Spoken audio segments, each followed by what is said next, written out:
नमस्कार. मी BN राव, postmaster Sirsam. ही माझी Mrs सौमंगला Balaji Rao.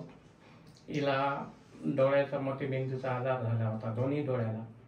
नंतर आम्ही ॲलोपॅथिक डॉक्टरकडे गेलो होतो, तर त्यांनी दोन्ही डोळ्याचे ऑपरेशन करावे असे सांगितले होते आणि कमीत कमी 30,000 ते 40,000 रुपये खर्च येईल असे सांगितले होते. तेवढी रक्कम माझ्याकडे अवेलेबल नव्हती. नंतर मला असे समजले की डॉक्टर ठाकरे साहेब यांच्याकडे आयुर्वेदिक चिकित्सा होते आणि रिझल्ट पण खास आहेत असे समजले. नंतर मी हिंगोली येथे महिन्याच्या पहिल्या सोमवारी ठाकरे साहेबाकडे माझ्या मिसेसची ट्रीटमेंट केली. ट्रीटमेंट केल्यानंतर 2च महिन्यामध्ये माझ्या पत्नीची दृष्टी वाढू लागली.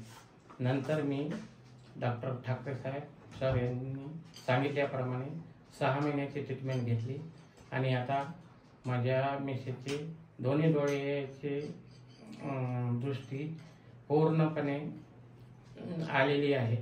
आणि नंतर मी ॲलोपॅथिक डॉक्टरकडे फेर तपासणी करून बघितली, तर त्यांनी मोतीबिंदू नाही असे सांगितले. तरी मी ग्राहकांना असे आवाहन करतो की डॉक्टर ठाकरे साहेबांची आयुर्वेद चिकित्सा घ्यावी. ठीक आहे सर. नमस्कार.